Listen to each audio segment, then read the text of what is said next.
ជំរាបសួរមកអ្នកគ្នាថ្ងៃនេះមានដំណឹងថ្មីមួយទៀតជូនទៅដល់មកអ្នកគ្នានៅថ្ងៃទី9ទី10 11 12និង13ហាងមូលដ្ឋានយើងខ្ញុំមាន promotion រយៈពេល5ថ្ងៃទៅលើគ្រឿង accessory ទូរស័ព្ទគ្រប់ប្រភេទទៅលើគ្រឿងបរិក្ខារផ្ទះបាយនិង speaker អញ្ចឹងខ្ញុំ detail មួយចំនួនជូនទៅដល់មកអ្នកគ្នាចំពោះគ្រឿង accessory មានខ្សែសាក់មានដុំសាក់ចឹងខ្ញុំនឹង discount មាន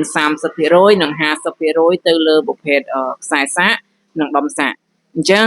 មានទាំងដុំទទេមានទាំងខ្សែមានទាំងឈុតខ្សែបូកដុំឯហ្នឹងគឺមាន promotion ដូចគ្នាបងប្អូនអាចមកមើលបាននៅហាងមូលដ្ឋានយើងខ្ញុំរយៈពេល5ថ្ងៃចាប់ពីថ្ងៃទី9ទី10 11 12និង13ហើយចំពោះគ្រឿងបរិក្ខារផ្ទះបាយក៏មាន promotion ច្រើនជូនទៅដល់មកអ្នកគ្នាដែរមានពី10 15 20និង 30% គ្រប់ផលិតផលតែម្ដងហើយចំពោះទី3ក៏មាន promotion ច្រើនដែរទៅលើ speaker Bluetooth អញ្ចឹងចំពោះ speaker Bluetooth មាន promotion ពី10% 15% 20% រ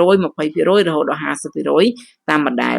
អញ្ចឹងចំពោះបងប្អូនមួយអ្នកគ្នាដែលចង់បាននៅ promotion ពិសេសនេះកុំភ្លេចអញ្ជើញមកពេញផ្ទាល់ដល់ហាងមូលដ្ឋានយើងខ្ញុំ